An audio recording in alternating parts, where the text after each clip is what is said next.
ದೇವರು ಯಾವ ರೀತಿಯಾಗಿ ನಮ್ಮ ಅಭಿಷೇಕದ ಒಂದು ಪ್ರಭಾವ ನಮ್ಮಲ್ಲಿ ಇರಬೇಕಾದ್ರೆ ನಾವೇನು ಮಾಡಬೇಕು? ದೇವರ ಮಾರ್ಗ ಯಾವುದು? ದೇವರ ಮಾರ್ಗ ಅಂದ್ರೆ ಯಾವುದು? ದಿನನಿತ್ಯ ಪ್ರಾರ್ಥಿಸುವುದು. ಮೊದಲನೇದಾಗಿ ದಿನನಿತ್ಯ ನಾವೇನ್ ಮಾಡ್ಬೇಕು?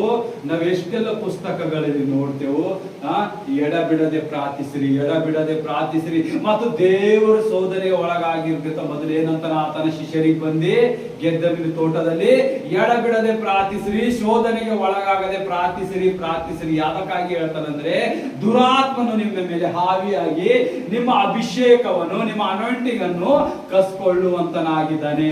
ನಾವು ಇದೇ ವಿಧ ನಾವು ನೋಡೋರಾಗಿದ್ದೇವೆ ಸತ್ಯವೇದದಲ್ಲಿ. ನೀವು ತೆಗಿರಿ ಜೂಡ 1ನೇ ಸಂಧಿ 9ನೇ ವಚನ ಓದುವಂತರಾಗಿರಿ.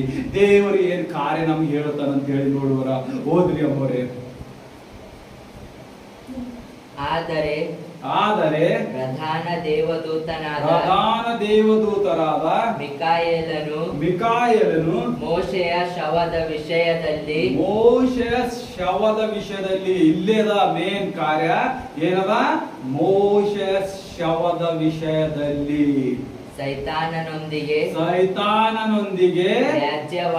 ವ್ಯಾಜ್ಯವಾಡಿ ಅಂದ್ರೆ ಹೋರಾಡಿದನು, ವಾಗ್ವಾದ ಮಾಡಿದಾಗ ಅವನು ಸೈತಾನನ ಮೇಲೆ ದೋಷಣಾಭಿಪ್ರಾಯವನ್ನು ಹೇಳುವುದಕ್ಕೆ ಧೈರ್ಯಗೊಳ್ಳದೆ ಕರ್ತನು ನಿನ್ನನ್ನು ಖಂಡಿಸಲಿ ಅಂದನು. ನೋಡಿ, ಕರ್ತನು ನಿನ್ನನ್ನು ಖಂಡಿಸಲಿ. ಯಾಕಂದ್ರ ಆತ ಪಾಪಿ, ದುರಾತ್ಮ. ಆತನು ಯಾದಕ್ಕಾಗಿ ಆ ಮೋಶೆ ಶವವನ್ನು ಪಡ್ಕೋಬೇಕಂತ ಇದ್ದ ದುರಾತ್ಮನು ಯಾರಿಗಾದರೂ ಐಡಿಯಾ ಇದೆಯಾ? ಯಾರಿಗೂ ಐಡಿಯಾ ಇಲ್ಲ. ದೇವರು ಹೇಳ್ತಾನ ಆತನಿಗೆ ಇಸ್ರಾಯೇಲರಿಗೆ ಸಿಕ್ಕಿದ್ರ ಆತನಿಗೆ ಮೂರ್ತಿ ಪೂಜೆ ಮಾಡ್ತಾರ ಅಂತ ಹೇಳಿ ಬಹಳಷ್ಟು ಜನರು ಏನ್ ಮಾಡ್ತಾರ? ಹೇಳುವಂತರಾಗಿದ್ದಾರೆ.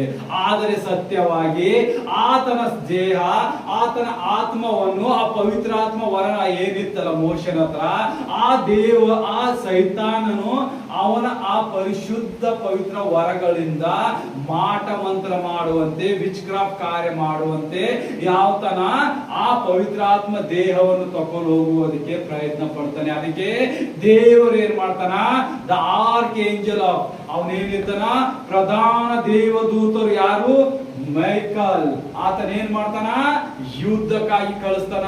ಅಲ್ಲಿ ಘೋರ ಯುದ್ಧನೇ ನಡೀತದೆ ವೈದ್ಯರಿಬ್ಬರ ಮಧ್ಯೆ. ಯಾಕಂದ್ರೆ ಈ ಪವಿತ್ರಾತ್ಮದಿಂದ ತುಂಬಿದ ಮನುಷ್ಯನು ಈ ಮೋಶನಲ್ಲಿದ್ದ ವರಗಳನ್ನು ಆ ಸೈತಾನನ್ನು ತಕೊಂಡಿ ಅದರಿಂದ ದುರುಪಯೋಗ ಮಾಡಿ ಮಾಟ ಮಂತ್ರಗಳು, ಮಂತ್ರವಾದಿಗಳು ಇಂಥದ್ರಲ್ಲಿ ಕಾರ್ಯ ಬಲವಾಗಿ ಹೊಂದಿಸ್ಬೇಕಂತೇಳಿ ಆತ್ಮಕ್ಕೆ ವಶ ಪಡ್ಕೊಳ್ಳುವಂತನಾಗಿದ್ದಾನೆ. ಅದಕ್ಕೆ ನಾವು ಯಾಕೆ ಅನಾಯಿಂಟಿಂಗ್ ಆಗಿರ್ತೇವೆ? ಯಾಕೆ